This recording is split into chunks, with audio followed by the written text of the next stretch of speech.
I apologize, but I chose this topic, one, because it's something that, that is very recent.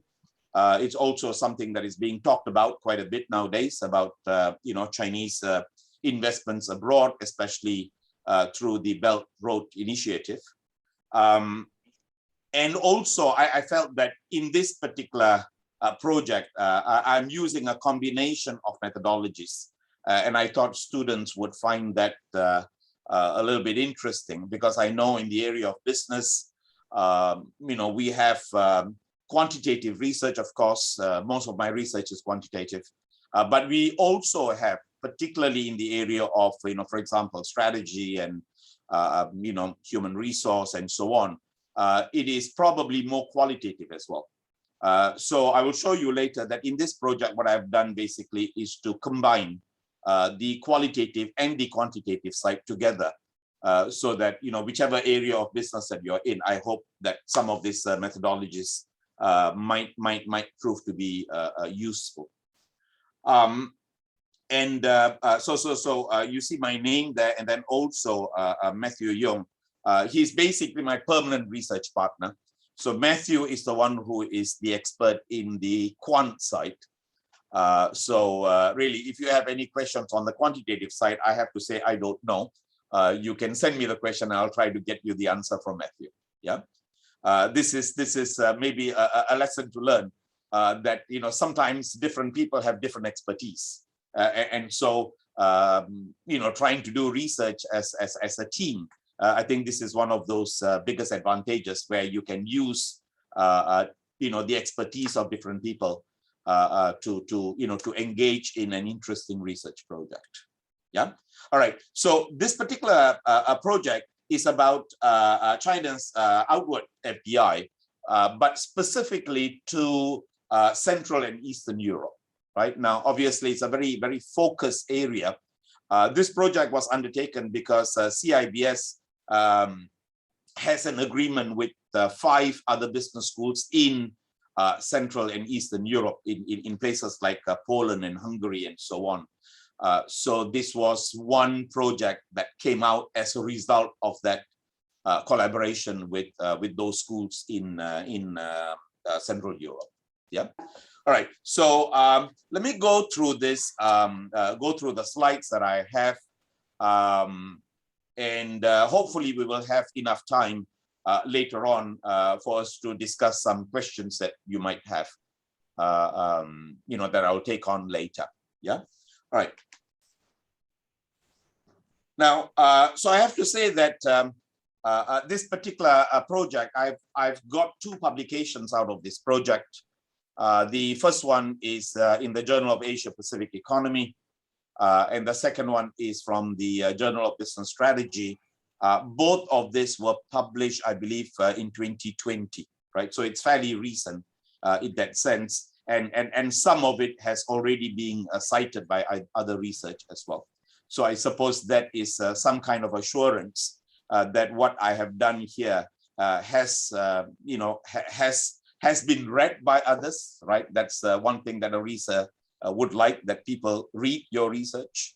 It has been said that whatever you publish, on average of 4 people read your paper, right? Out of that 4, 2 are your reviewers, right? So sometimes when you see your paper being downloaded more than 4 times, you actually get happy that the work that you have done is actually being appreciated by others, right? So this one, these are the 2 papers that I have. I believe Sal is making these PPTs available to you. So if you want to take a look at these 2 papers, of course, please go ahead and do that. Yeah. So the references and all that are in here, so you could use that. All right. So just to double check, am I coming through loud and clear? Yes. Yes, Prof. Great. Thank you. Now, really, I mean, when you do this via Zoom, quite often you think that you're just speaking to yourself. So sometimes it's nice to get some feedback now and then to make sure that everybody is there and everybody is following what I'm talking about. All right, so let's go through this. All right, so basically when we talk about foreign direct investment, especially when we talk about outward foreign direct investment, this is, of course, I mean, in a sense, this is new, but on the other, for China, this is not so new, right? Whenever we talk about FDI and China, usually we are talking about China being the recipient of foreign direct investment, right? China, of course, is probably one of the largest recipient of FDI, right? And this has been happening, let's say, for the last 40 years or so, right? Since China opened up to the world in 1978. So you'll find that a lot of research that has been done is about China being a recipient of foreign direct investment, right?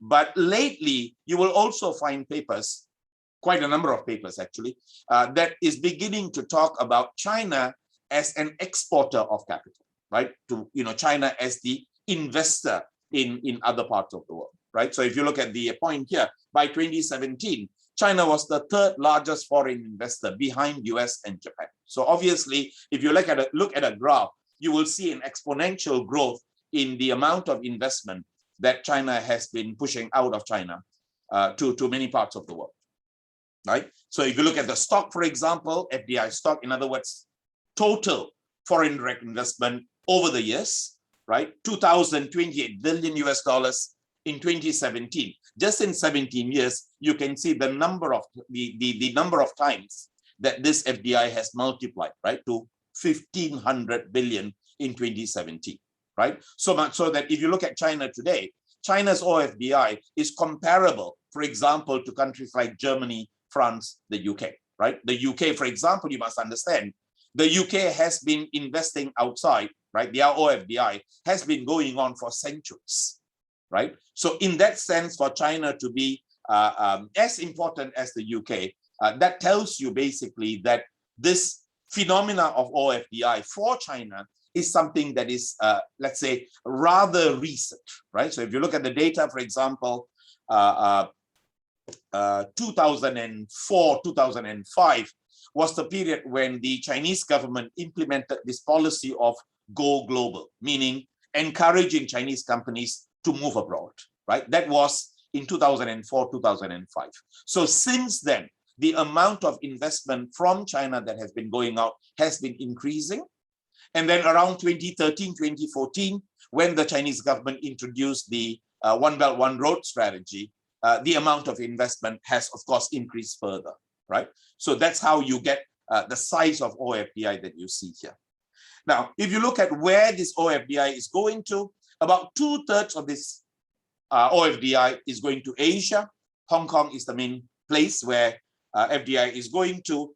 Other Asian countries that are important for China includes Singapore, Indonesia. Europe is about 6%, right? And in Europe, of course, these are the usual countries, Holland, the UK, Germany, France. These are some of the main countries that are the recipient of FDI from China, right? So if I show you a table,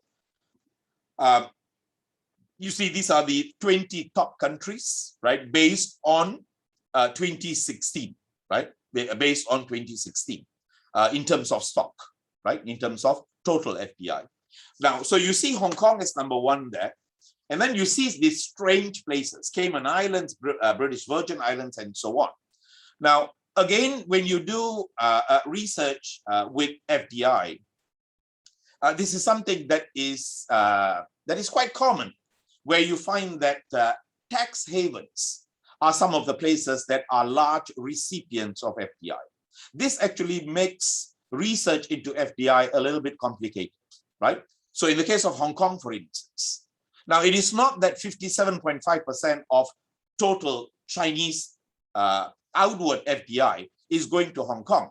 It's basically going through Hong Kong, but the data will record it as Hong Kong, right? So from Hong Kong, where it goes to, in a sense, we don't know. What we know is quite a large portion of what goes to Hong Kong comes back to China, right? So that you have Chinese companies going to Hong Kong, registering in Hong Kong, then they come back to China as a foreign enterprise, right? If they are able to, let's say, get some perks, get some incentives and so on, they claim themselves to be a foreign enterprise, right? So this really messes up the data. The same thing goes to places like Cayman Islands and the British Virgin Islands, right? So similarly, you go down the list, you have places like Luxembourg, for example, same issue here, right? So this is where, if you look at the research on FDI, sometimes what people do is to take out these tax havens from the data because it messes up your analysis, right? So not until you know where exactly this FDI is going to, it's very difficult when we start including some of these tax havens into our analysis as well, right? So that is FDI, the outward FDI from China. Now, as far as developing countries is concerned, as I showed you just now, my first paper was actually focusing on developing countries, on Central Europe and Central and Eastern Europe. But the paper looks at all developing countries as a whole. So if you look at the table here, if you look at the different regions, right? CEE is Central and Eastern Europe, and then next is Southeast Asia, right? MENA, Middle East and North Africa. SSA is Sub-Saharan Africa, and LA is Latin America, right? So if you look at the last column here, in terms of the weighting, you find that when we talk about developing countries, of course, Southeast Asia is one of the most popular areas that Chinese companies go to, right? And of course, including, in this case, Malaysia as well, right? So about 5% of total FDI goes to Southeast Asia. If you look at the CEE, this is basically just less than 1%, 0.12%. So the amount that goes to Central Europe is actually very small in this case, right? And if you look at the countries that are that tend to receive a lot of Chinese investment in Central Europe, you basically have Romania, Poland, Hungary, Czech Republic, and Bulgaria. Now, if you look at these countries, these are also the countries which receive a lot of FDI in general. So not just from China, but also from other countries as well, right? So that is to CEE. All right, now, why CEE?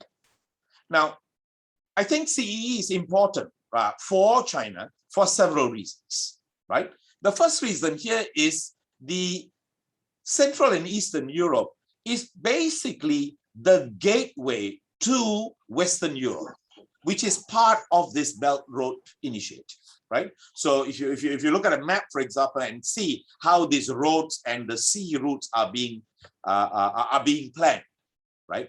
I think out of 5 routes that you have, about 2 of them is actually going through Central and Eastern Europe, right? The one which is very popular is the one that goes through Greece, right? This is the belt, which is the sea route, right? So where you have, for example, the port of Piraeus near Athens, and then from Greece to move to Western Europe, you have to go through some of the Central European countries, right? So in that sense, these CEE countries are basically the gateway into Europe under the Belt Road Initiative. So you would find that there would be a number of projects that Chinese companies are engaged in Central and Eastern Europe, right? So that's one reason.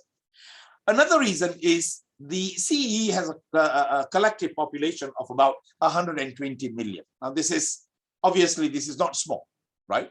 But this is also an area where, for example, the cost of labor, right, average salary is much lower than Western Europe, right? So this is where income is rising, but the salary is still relatively lower compared to other parts of Europe, right? So this is another reason why when we talk about CEE, this is, let's say, a little bit different from the Europe that we know of, right? The Europe that we know of France, Germany, the UK, and so on. These places like Bulgaria and Lithuania and so on, these are different places compared to Western Europe, right? In terms of labor costs, in terms of income levels, and so on, right? Third reason is, as I say here, the CEE can act as a spoiler for greater scrutiny of Chinese investments in Europe. Now, one of the reasons why I engage in this particular work, in this research on Europe, in the recent years, more and more countries have been imposing greater screening of Chinese investments that come in. Right now, of course, if you follow the news, obviously the US have certain policies, certain rules that makes entry of Chinese companies in the US more difficult, right? We all know the story of Huawei, for example. But also the EU also, right? The European Union also started to impose some amount of screening of Chinese companies that were planning to enter Europe, right? Now, with the CEE, now these countries are, let's say, how do I put it?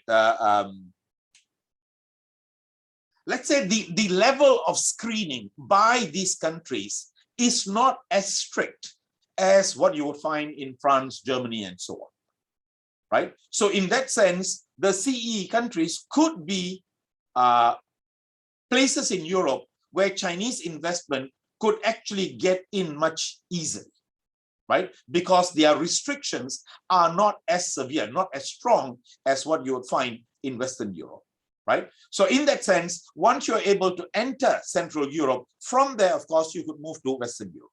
So in that sense, the CEE countries could act as a spoiler, right? So that's the reason why I wanted to check to see, right, how important the Central and Eastern Europe is going to be for Chinese investment.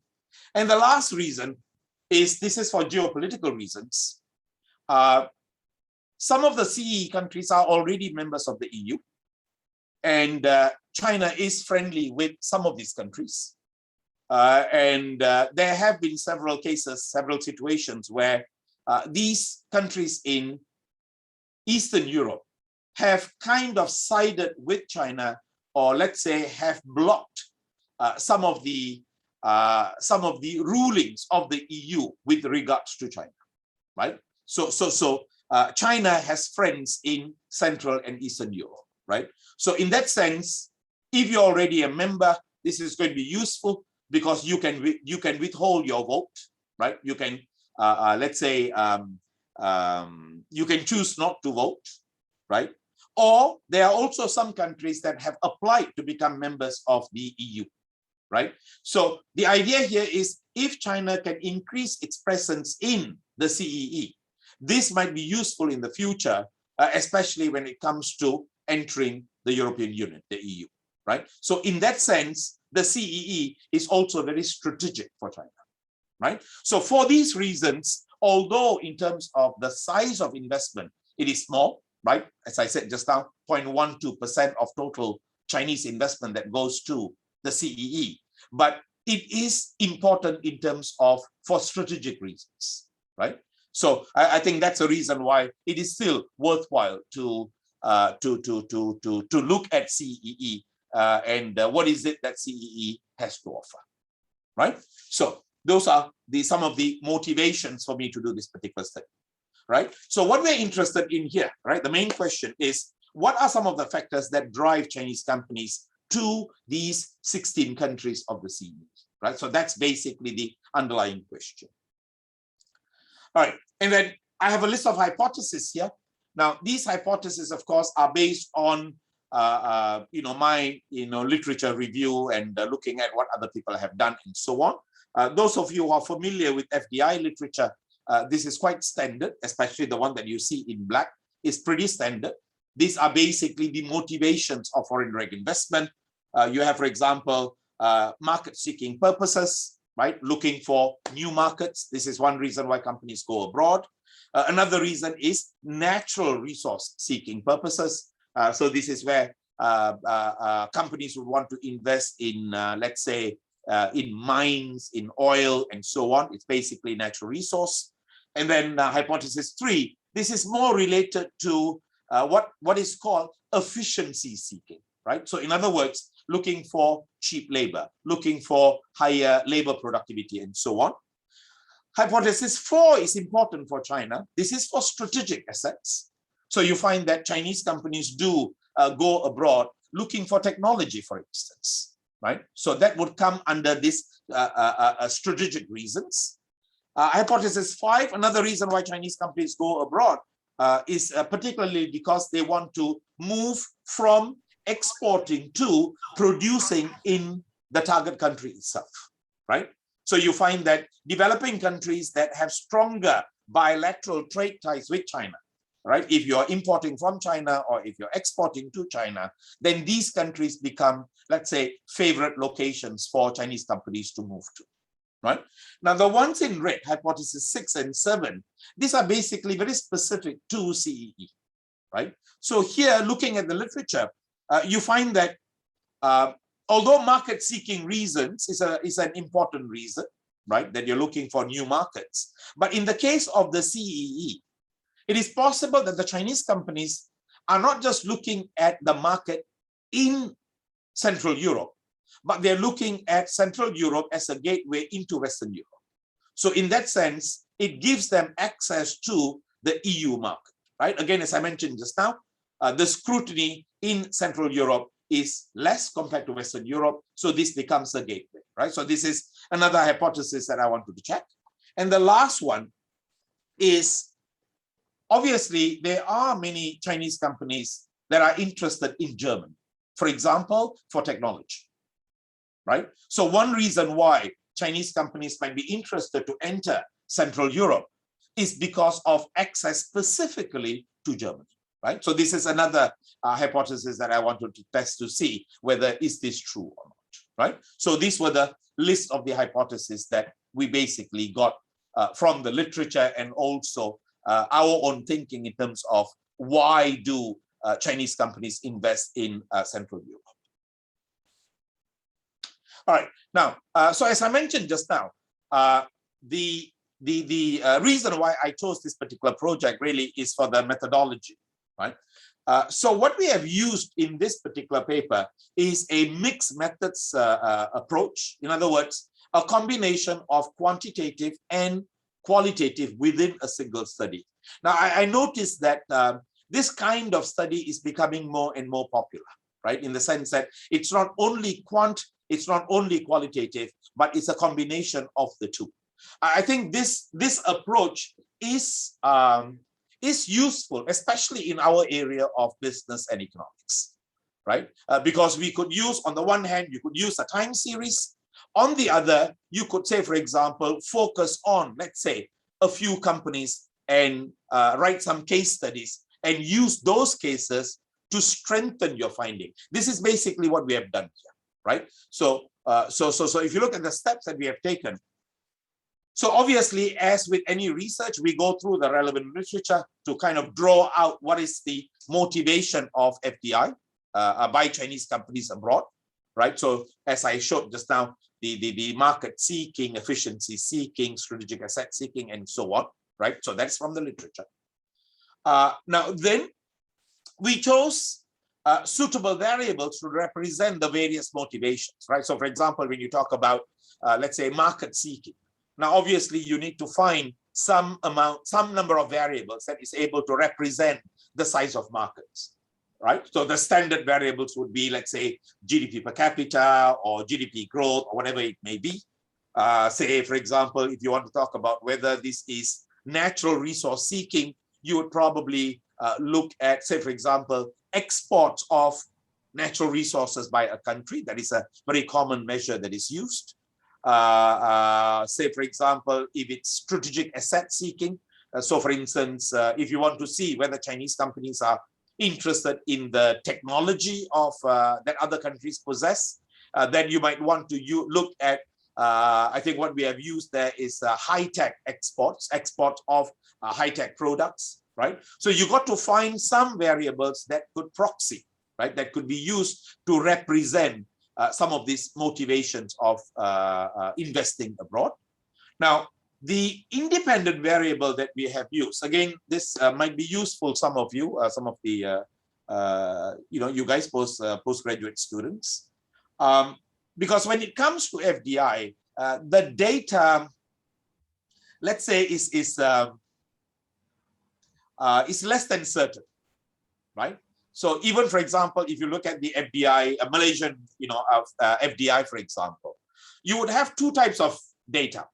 One is FDI that is approved by MIDA, for example.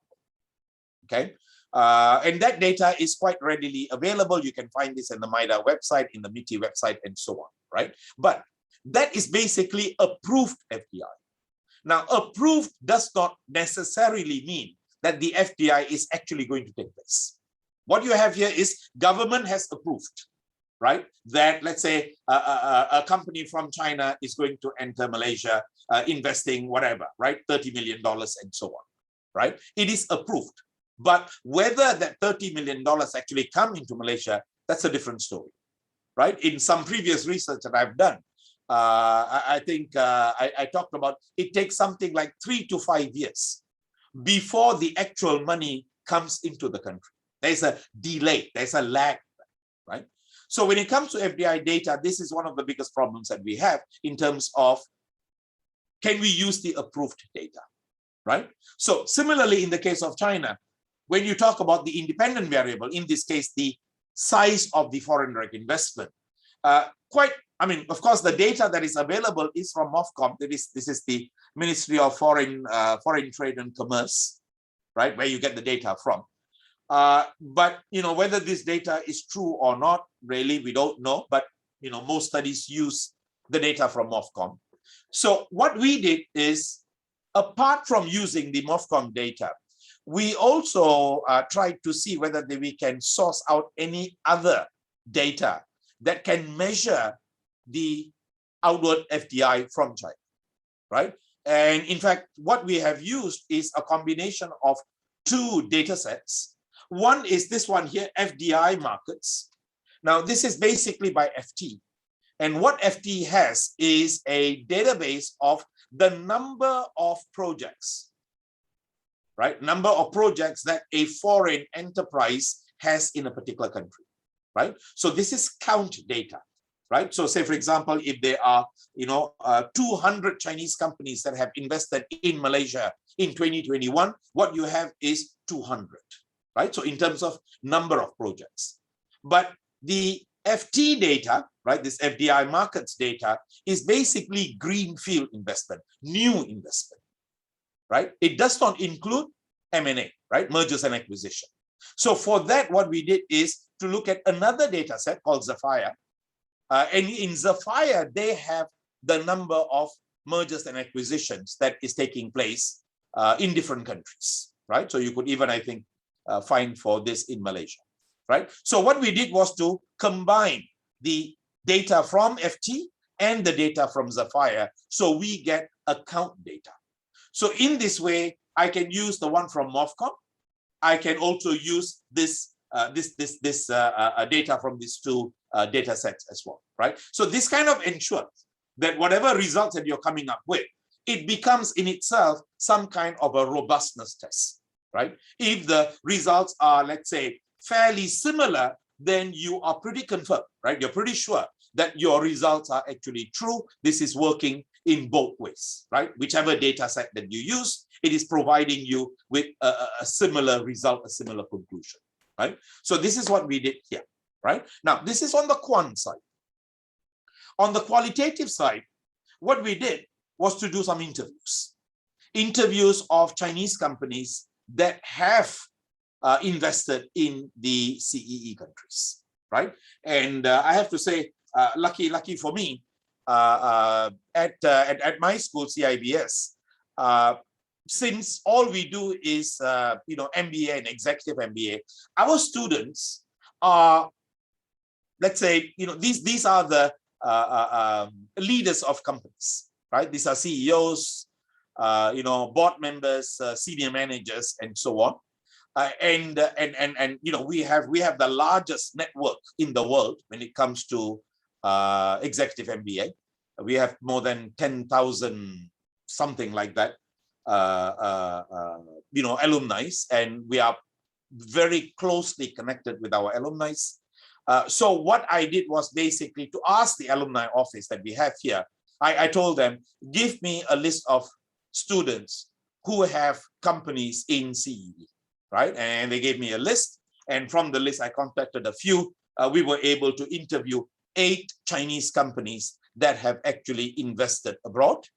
Since many of them were my students, so you get a chance to actually interview the number one, the number two guy, right? The CEO or the guy in charge of foreign operation and so on. So in this way, it's not a junior management person that you're interviewing. You're actually interviewing the guy who is making the decision whether you should go to this country or not, right? So it's helpful when you have a context like that, right? So I spent about 1 hour to 3 hours sometimes talking to these people, again, to try to get a feel as to what's happening on the ground, right? Many of this was face-to-face. And unfortunately, although I was planning to actually go and visit some of these companies in CEE, but due to time limitation, I was not able to do this. This was pre-COVID, so it was possible to go and visit these companies, right? So hopefully in the future I'll be able to do this, right? So that is the qualitative side. Faisal, I see your hands up. Do you want to ask your question now? Maybe later at the end, Prof. Thank you very much. All right, great. No problem. Well, at least I know you're listening, Faisal. So that's great. Thank you. All right. So these are the 8 companies that I interviewed, right? So you can see these are some are large, very large, right? Some are medium size. So for example, this company is basically they produce construction equipment. Let's say this is the China version of what is this, Caterpillar, right? So if you have Caterpillar in the US, Liugong is what you have in China, all right? And then another one which was big is this one here, Shandong. Shandong basically makes sewing equipment, your sewing machines and so on, both for industrial as well as consumer use. This is the largest in China.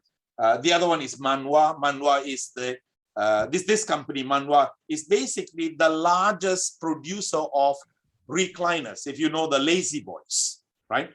They are the largest producer in the world, right? They're huge, right? They were telling me that every month they export 40 container worth of these recliners to other parts of the world.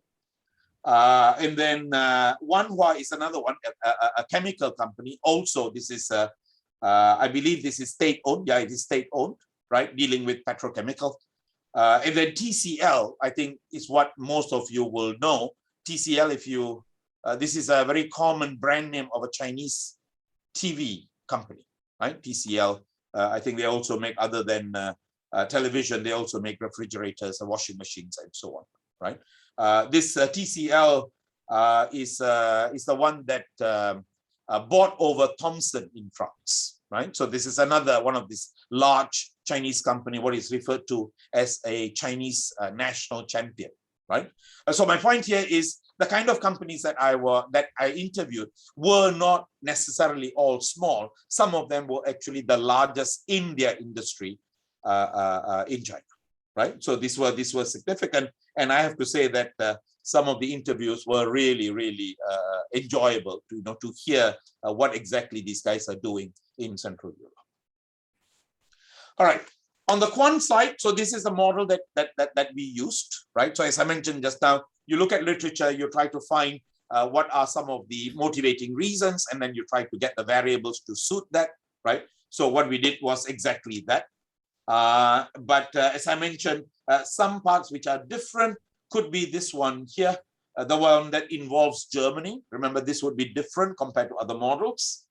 And then the other one, of course, is also export to the European Union, right? Export of the CEE countries to the European Union. We wanted to use this to see what is the relationship between, say, for example, Hungary and the European Union, right? So that basically, the exports to the EU could be used as a measure of how closely linked Hungary is to the EU, right? So these were some of the additional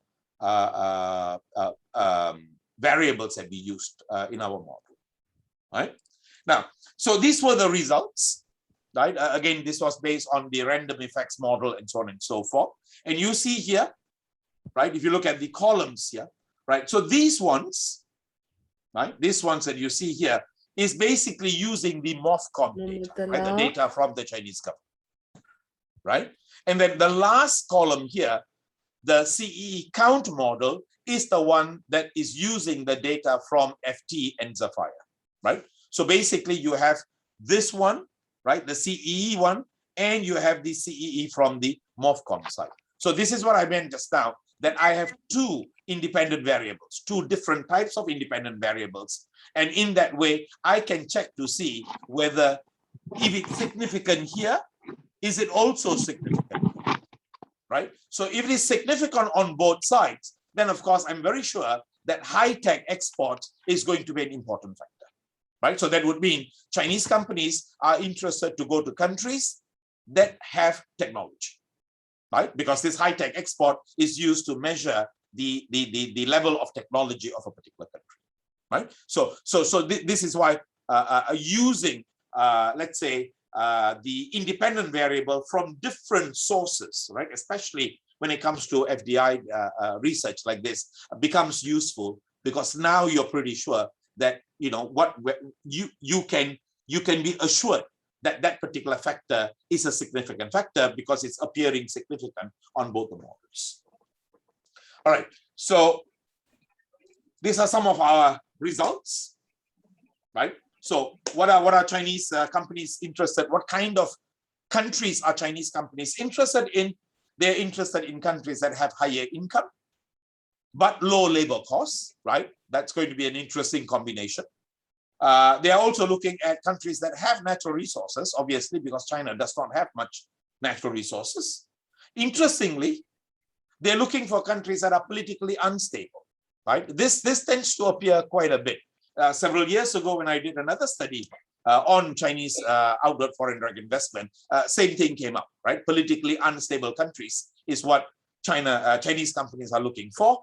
And of course, they are looking for countries that have good trade relationships with China, right? This could also imply good trade relationship might also imply good political relationship, right? So in that sense, Chinese companies might be interested in countries that have good political relationship with China as well, right? Now, but when we look at it from a regional perspective, right, when we compare the different developing regions, right, Central Europe, Southeast Asia, Middle East, Sub-Saharan Africa, and so on, you find that it's basically region-specific, meaning Chinese companies go to different regions for different reasons, right? So if you look at, let's say, Southeast Asia, where Malaysia is, right? So you can see Chinese companies are interested in labor productivity. In other words, they are interested in how productive labor is, or rather, in this case, it's negative,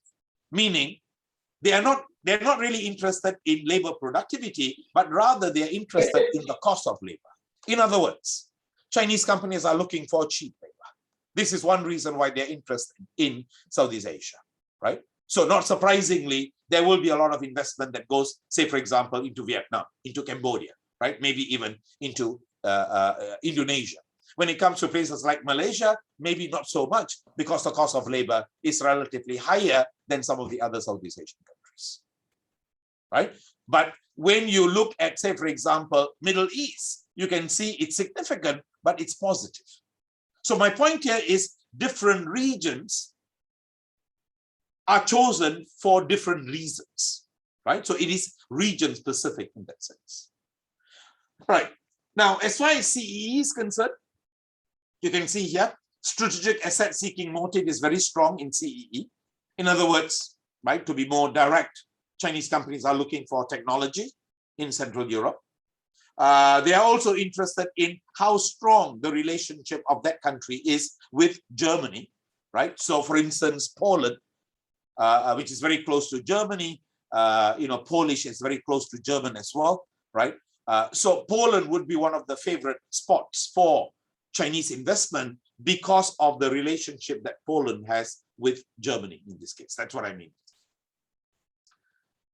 And then the three variables that are significant in both the models, in other words, the count model as well as the MOFCOM model, right? High-tech exports, German FDI, and imports to China, right? Imports from China in this case, right? So these are some of the reasons, some of the variables that are significant here, right? Now, so what does this imply, right? So three things.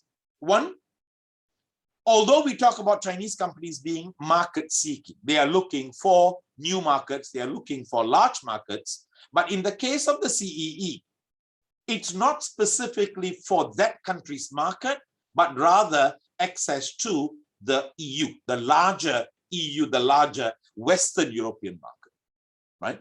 So that would mean you could be a small country in CEE. You could be Latvia, right?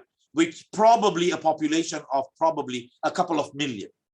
You could still attract investment from Chinese companies because they're not interested in Latvia, they're interested in Europe, right? In Western Europe. So through Latvia, you could still go to Western Europe, right? So for policymakers in CEE, this, in my opinion, is a very important finding. Number two, Chinese FDI into CEE is a byproduct of investing in other locations, right? So in other words, and this is what I found out in the interviews later on, is that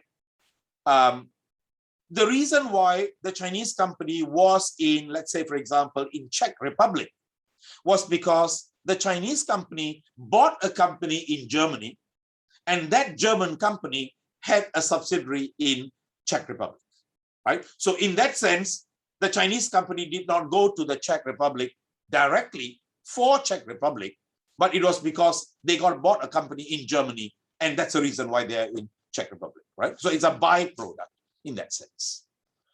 Now, the third one, the strategic asset seeking is an important motivation for Chinese overseas foreign direct investment, right? Particularly those that are heading to Western Europe. Again, coming back to what the Chinese company is interested in is say, for example, is technology. But I have to also say that the transfer of technology is not just one way, right? So in other words, Chinese companies are not only getting technology from the CEE, but they are also giving technology to CEE, right? So there are some cases where the level of technology in China was far superior than what they had in Central Europe. So in that sense, it was the Chinese company that was transferring its own technology to Central Europe, right? So it's not necessarily only one way. It is, in a sense, both ways, right? So these were some of the main findings, and that would, the fourth one, European relationship with the European countries was important. As we saw just now, imports from China is an important factor, right? So it is very important for government, on the government side, to ensure that the trade relationship between China and their respective country is strong, because that helps in attracting Chinese FDI. All right, so in terms of the implications, three implications here. The first one is for the countries in CEE. Integration into the EU is important, right? Deeper integration of the CEE countries into the EU is important. Now, again, we must understand that countries in Central and Eastern Europe are the newer members of the EU. They are also the smaller members of the EU, right? So in that sense, it's important that these countries strengthen that membership in the EU, because as far as this FDI is concerned, companies are coming to those countries, not for them, but for Western Europe. So when you have a stronger relationship, this probably becomes a factor for you to attract FDI. Second one, fostering a deeper trading relationship with China is important. As I mentioned just now, when that trade relationship is strong, right? Say, for example, if you're importing a lot from China, that helps in terms of that relationship between China and that particular country. And this could be a factor that is attracting foreign direct investment. The third one, because Chinese companies are interested in technology, it might be useful for the government of the CEE to showcase their advanced technology, right? So for example, countries like, Poland and Hungary and so on, these are countries that are known in some aspect of technology. So it becomes important for them to highlight the kind of technology that they have, so that this becomes a factor to attract foreign direct investment. Yeah. So these are some of the implications from this particular study. Now, the second part, let me go through this very quickly. Now, the second paper that I had was actually looking at the spillover effects of FDI.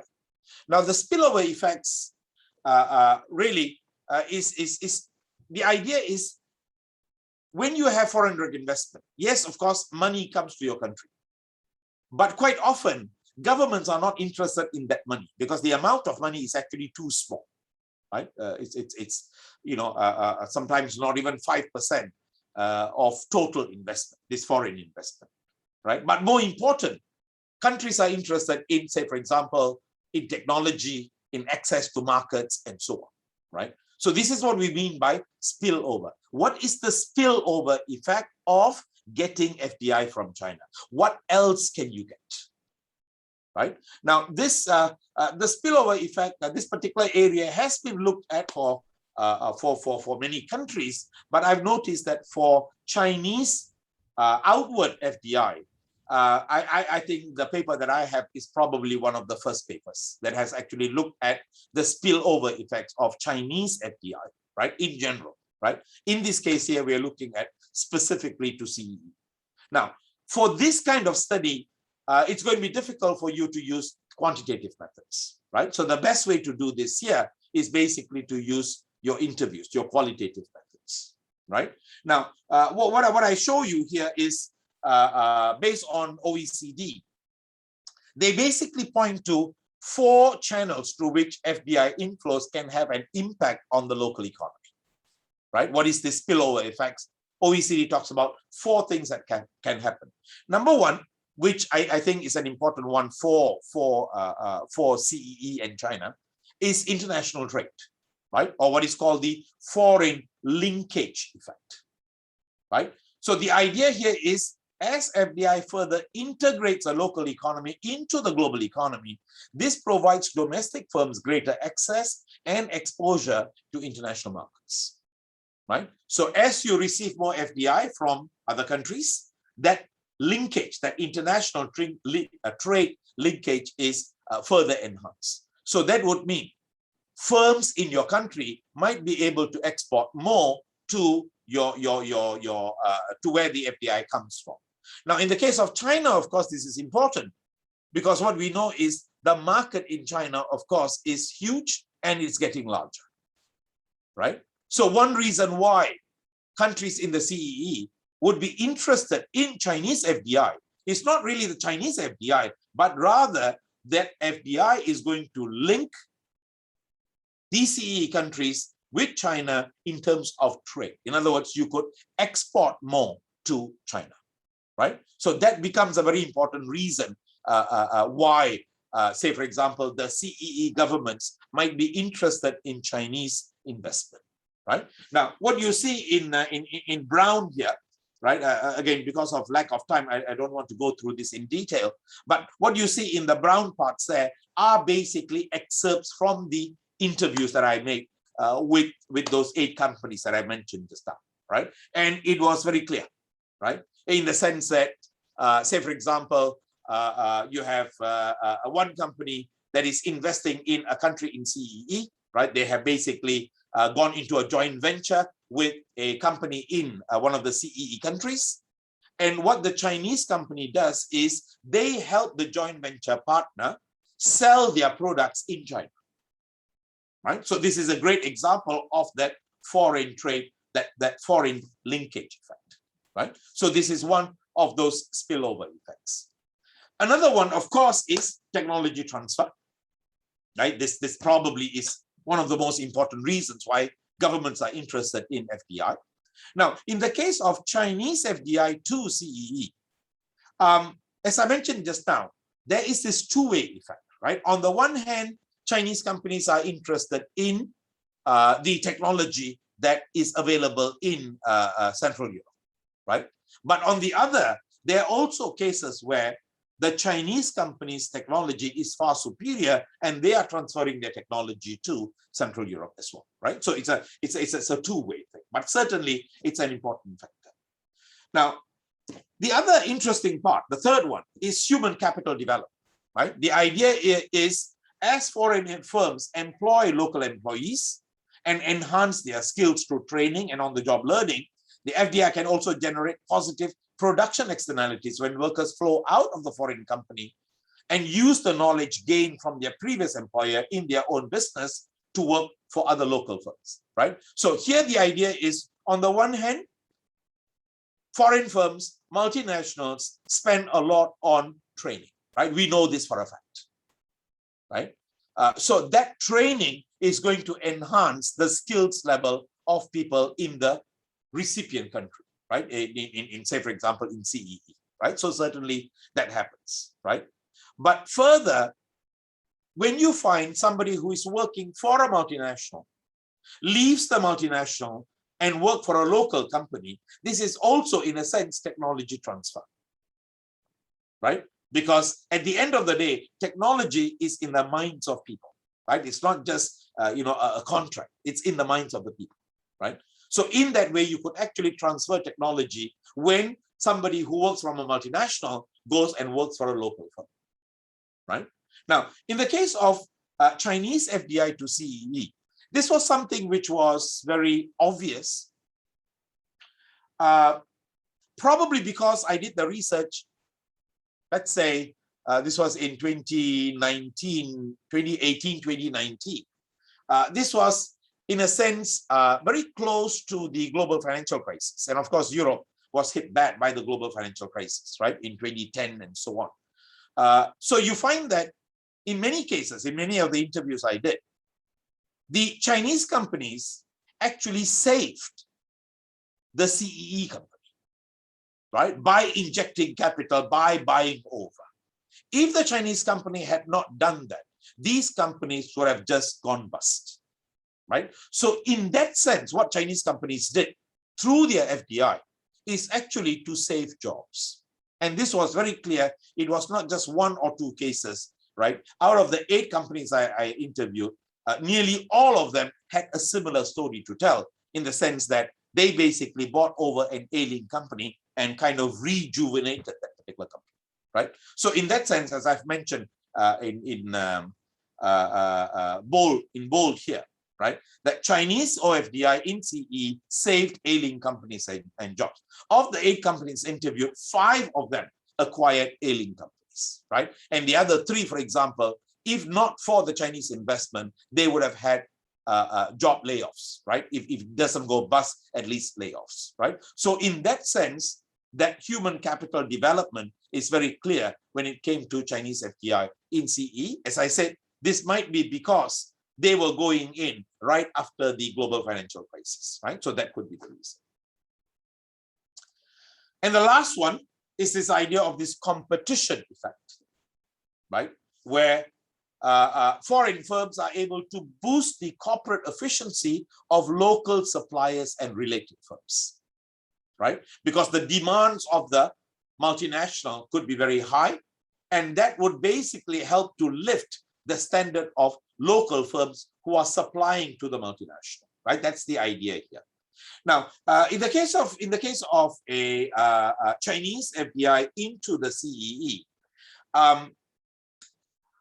I have to say this is not very clear as to whether Chinese companies were able to lift the standards of local suppliers.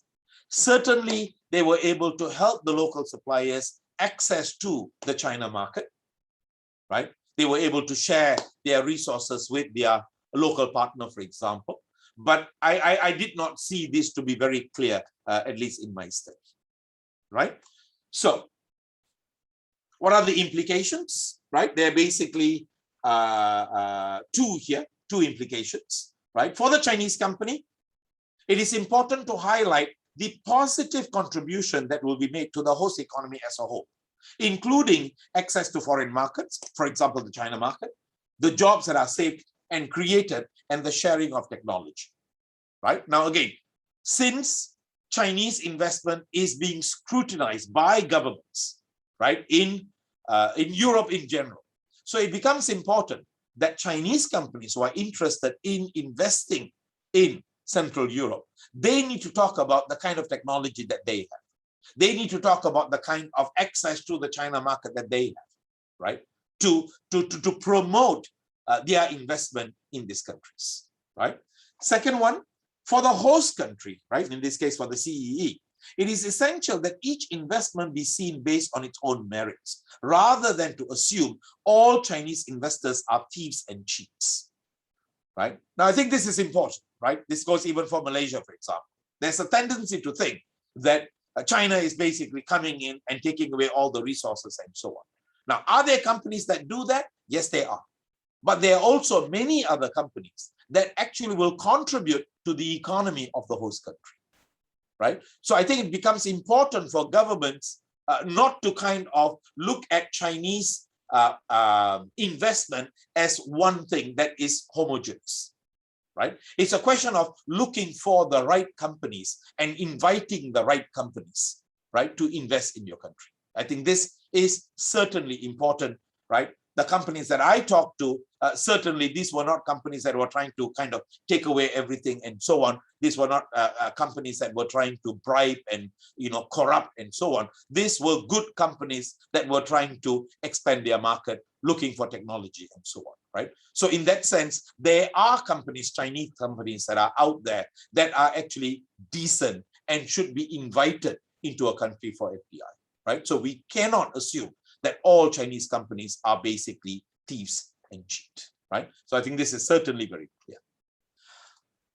All right, so I think with that, basically these were the two studies. On the one hand, focusing more on the quant side, the other one basically focusing more on the qualitative side. And my hope is that this combination of these two, quantitative and qualitative study, would be a good model to follow for some of the research that you guys are doing. All right. So with that, let me stop share. Maybe we have some questions that I will try to answer. If I can't, if I don't know, I'll tell you I don't know. If I can't, maybe I can find the answer later on, and I will communicate this with you. All right. So to the MC, thank you very much.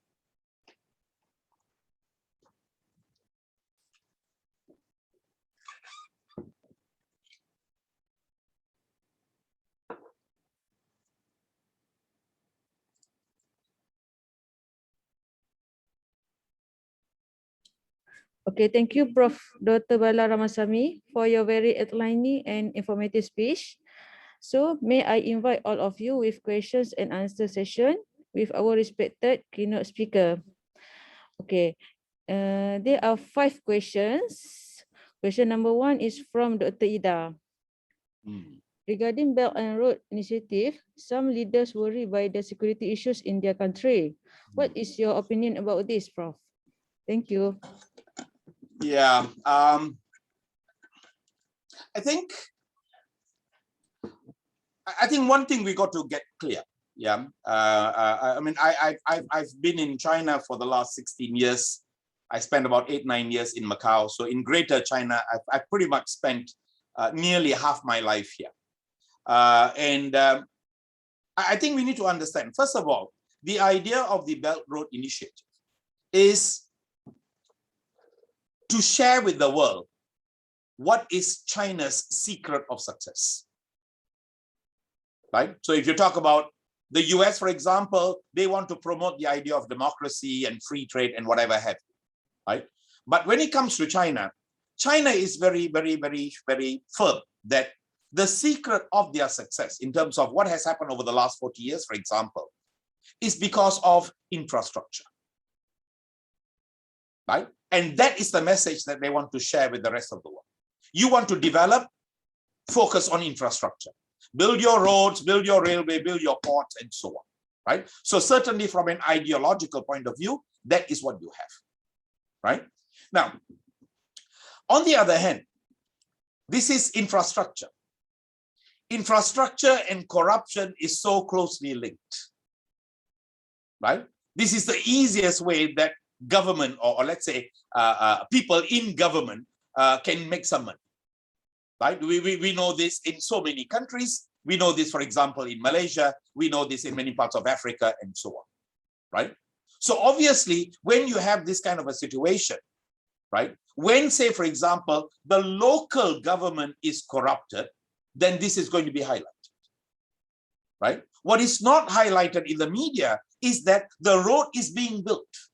The ports are being built, right? And that is changing the livelihood of many people as well, right? So it is always on China's side that, that China is creating this debt trap and so on, right? Now, obviously, when you look at some of the financial agreements that deals with Belt and Road, now, obviously, in some cases, the interest rates or the payment terms are very high. But these are countries that are very risky, right? These are countries where governments can change overnight. So if you're planning to lend money to these countries, are you able to afford very low interest rates? Right? We saw this in Malaysia, right? In the previous government where you had a number of contracts that are signed. And then comes the new government. The new government says, these are all corrupted contracts, and so we are not going to pay. Now, if that's the kind of risk that you have, obviously the interest rates would have to be high, right? Because in this sense here, the Belt Road Initiative is not purely a subsidy program, right? It is helping countries build their infrastructure, but it is built for a cost, right? So I think in this case here, when you talk about the debt trap and so on, I think the fault is on both sides. Now, don't get me wrong, I'm not defending China, right? There are some very corrupted people here as well, right? But it takes two to tango. You need corruption on both sides. So it's not only China, but also it is the recipient country as well, right? So it's unfortunate that many of the Belt Road Initiative is taking place in countries that are underdeveloped, and also in many places where corruption is high. And so you see this being highlighted, right? You show me a place where the US has invested for infrastructure in a developing country. Where have they built roads? Where have they built bridges? Right? Because if they have built roads and bridges as well, they will also be involved in corruption. That's a reality. Next.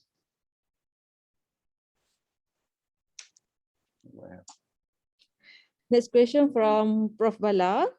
Okay, this question in geopolitical in nature. Do you think the RBI through Central Asia through the land route being developed by China on the so-called Silk Road is strategically rightful choice to avoid the route of Red Sea route through Suez Canal, which connects trade route of West or Europe with Asia, especially Western Asia, where the USA allies such as KSA, Egypt, and especially Israel are in control? Okay, this is very political. And perhaps because I did a study on Belt Road for the UN a couple of years ago. So I did some study on this, but Prof. Khalid, I think this is too specific for me.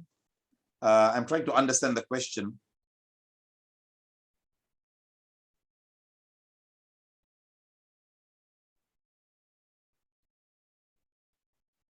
Yeah, okay. Now, the thing is, the land route that we are talking about. Now, obviously, on the one hand, it is to find an alternative to the very common sea route that we have. That definitely is the case, right? We are not only talking about the fact that it goes through the Suez Canal, which is, some of the most contested places in the world, but also, say, for example, the Straits of Malacca, right? Selat Malacca, for example, is a place where it is infested with pirates, for example, right? So that basically increases your cost as well, right? So I think in that sense, trying to have this land route, right, cutting through Central Asia, right, into Europe, yes, it can be seen as an alternative to this, right? Now, whether this is to counter the US allies like Israel and so on, I'm not so sure about that particular part, right? But certainly it is to trying to find an alternate route, because also you got to understand the land route, right, through Central Asia. The purpose of that particular road, that particular road, right, is to develop the western part of China as well, right? So if you're in Shanghai, it's easy to put your goods into a ship and to move them to, say, for example, Europe by the sea route. But if you're in Chongqing, right, which is one of these, let's say, inland, or maybe some of you have heard of Xi'an, right, where you have the terracotta warriors, for example. Okay, now if you're in that particular province, it's going to be easier for you to use your land route to cut through Central Asia, right? So the idea of the Belt Road Initiative was also to help the western part of China grow as well, right? So I would say whether or not this is related to trying to control a particular, particular transportation route compared to what the US controls, I can't comment on that. In my opinion, I don't think so, right? I don't think China has the time to worry about those kind of stuff. Thank you, Prof. Bala, for your answer. Thank you. Okay. Wow, all these questions are on Belt Road. Okay. The third question, Prof, from Mr. Sajad. Regarding Belt and Road Initiative, there are some negative projections in media, especially Western media, about mutual gains. It is presented as the initiative may be for majorly Chinese gains, as China drive the whole project with Chinese resources and Chinese labor. PI, your opinion, Prof. Thank you. Yeah. So I think as I answered the first question just now, I do think that on the one hand, you have Western or Western influenced media that is putting a very negative picture of the Belt Road Initiative, right? Certainly that is the case. But on the other hand, I do accept that some of these projects are, let's say, have not been conceived of carefully, especially when it comes on the finance side. But as I mentioned just now, it's on both sides, right? The Belt Road Initiative here is not necessarily from the government. These are companies that are going into other countries and signing agreements to build these roads and so on. No doubt, some of these companies are state-owned, right? But in that sense, it's not a government-to-government relationship, right? What government provides is basically to facilitate this, right? But the agreements, in my opinion, are with Chinese companies, not with the Chinese government, right?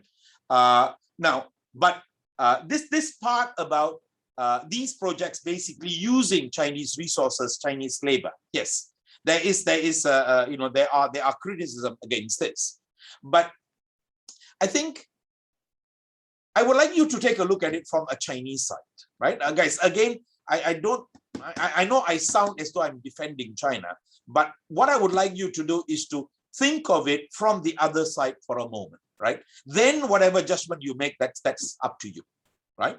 Now, let's say, for example, you are a company, you're an infrastructure company, and you want to build roads, right? And that's what you do, okay? You go into Africa, and I've seen this. I've actually got first-hand information from my students in Africa. CIBS has a campus in Ghana, in Accra, and I go there before COVID. Every year, I used to spend a week or two in Ghana.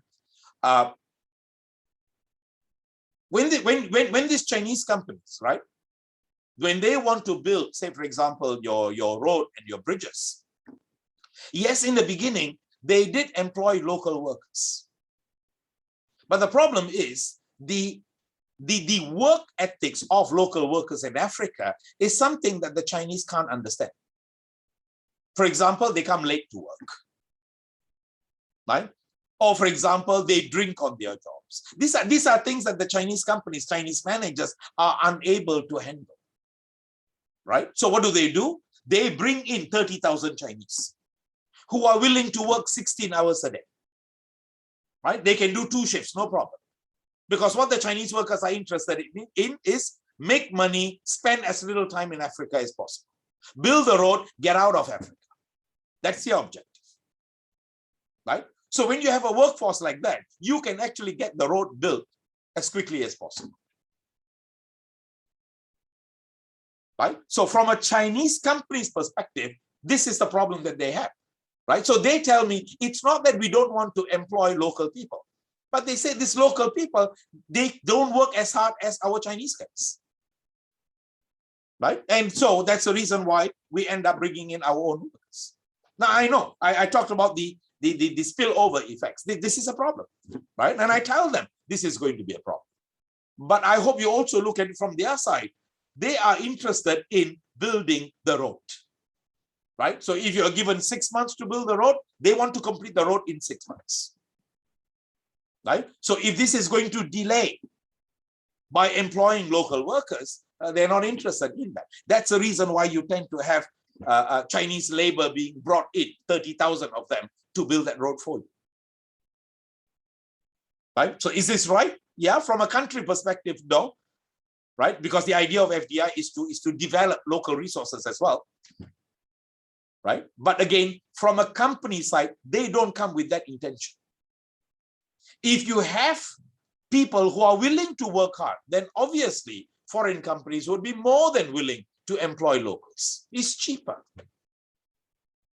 right? But if the country is unable to provide you with a workforce that is hardworking, getting the job done, what will you do as a manager?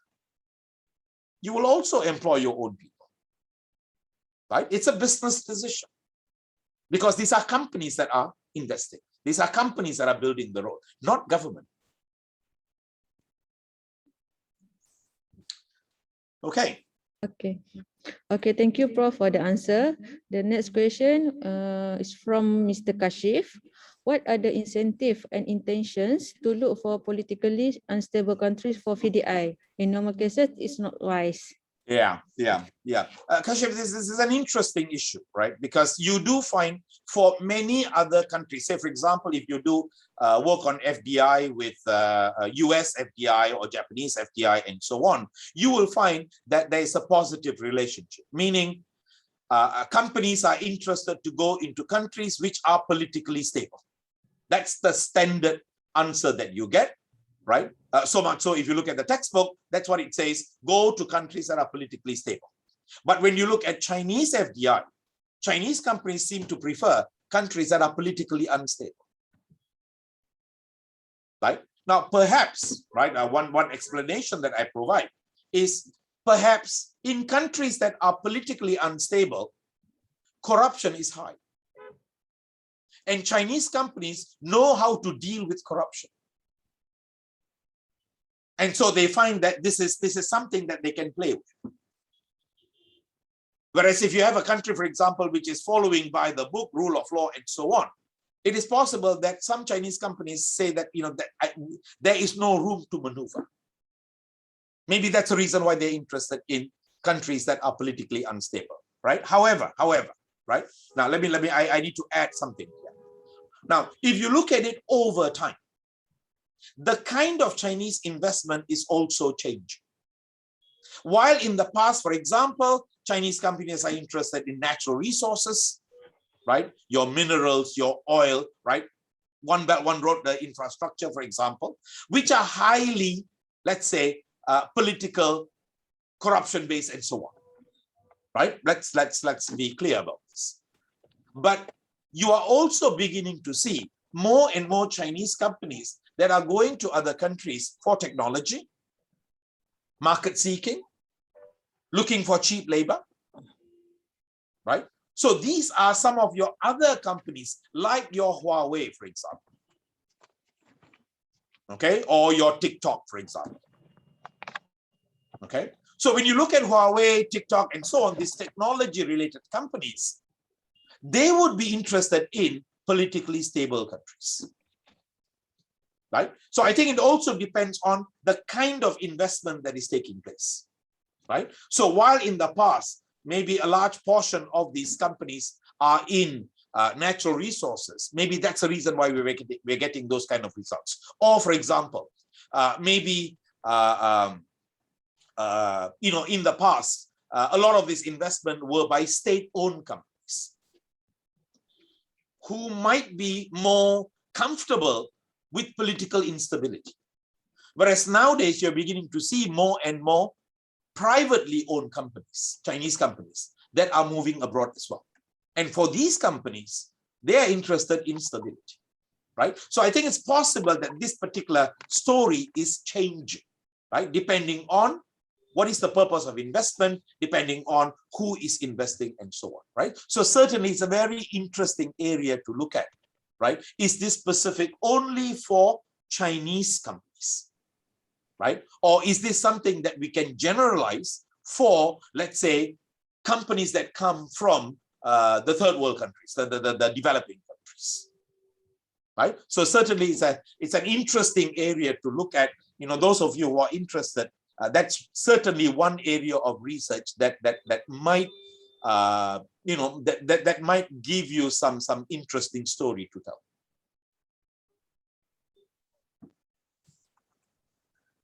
Okay, thank you, Prof, for the answer. The next question is from Adnan Ibrahim. Is investment in educational sector part of VDI? Yes, it is. Yes, it is. Right. So this would be FDI in services, right? And this is something that is also increasing. But obviously, when you talk about FDI in services like education, how do I put it? This is mainly for the market, right? So let's say, for example, you know, Nottingham, University of Nottingham, for example, coming to Malaysia, right? That's basically for the market, right? Not just the Malaysian market, but probably the Southeast Asian market or something like that, right? So certainly, yes, FDI in services is part of this. FDI is not only in manufacturing, right? There's a whole research area when it comes to FDI in services. I know I've published a paper some time ago on FDI in services.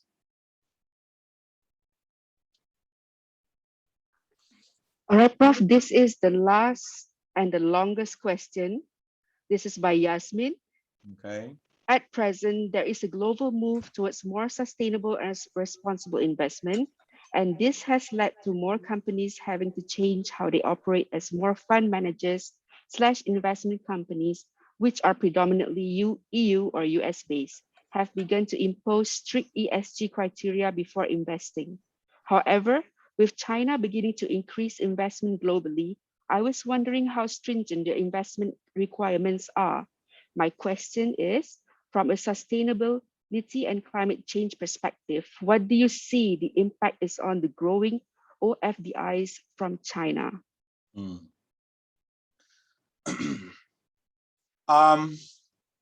Yasmin, interesting question. Certainly ESG and in the environment is dominating you know, all our talks, especially because of COP26 and so on. I think from a China side, how strict the ESG rules on Chinese companies investing abroad obviously is not there. Right? That is, I don't think there is any mechanism that you know, that kind of does this at the moment. Right? This is purely a you know, a Western, you know, a Western idea, I have to say. However, whether or not this will come into place, right, is an interesting question. Because even in China, for example, if you're a listed company in Shanghai, Shenzhen, and the new one, Beijing now, right? If you're listed in the stock market, you are required to put out a CSR report of some sort annually, right? So there is this pressure, on these kind of issues.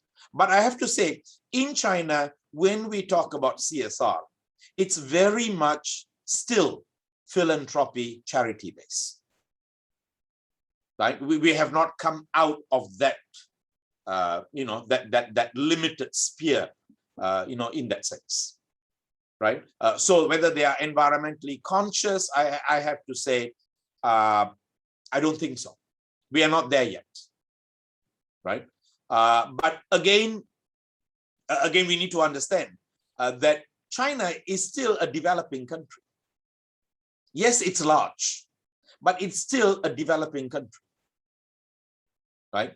So let's say when you keep moving the goalposts every time, it's going to be difficult to keep actually moving forward, right? Because now that China is beginning to invest abroad and so on, you come another step, right?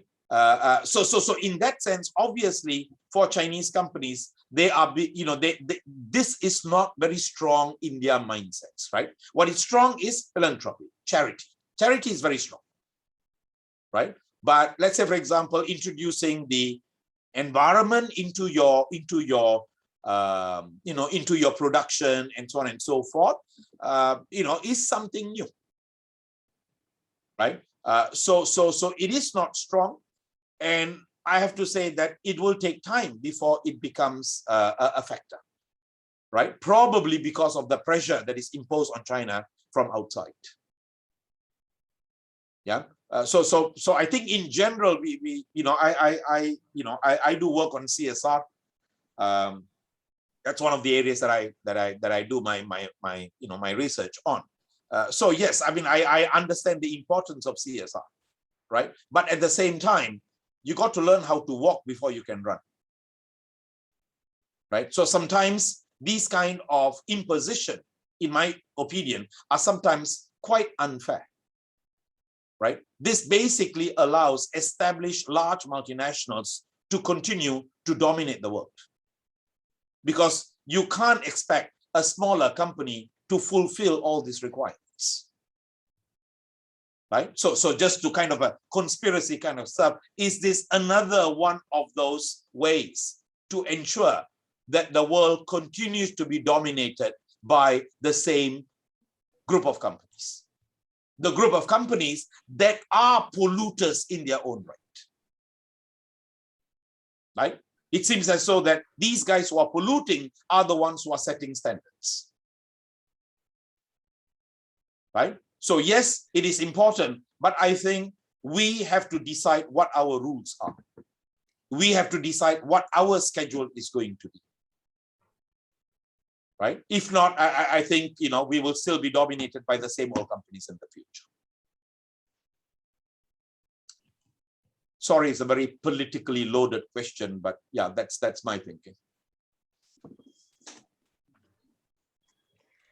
Okay. Thank you, Professor Dr. Bala Ramasamy, for your keynote speech and the question and answer sessions with all our participants. It was nothing short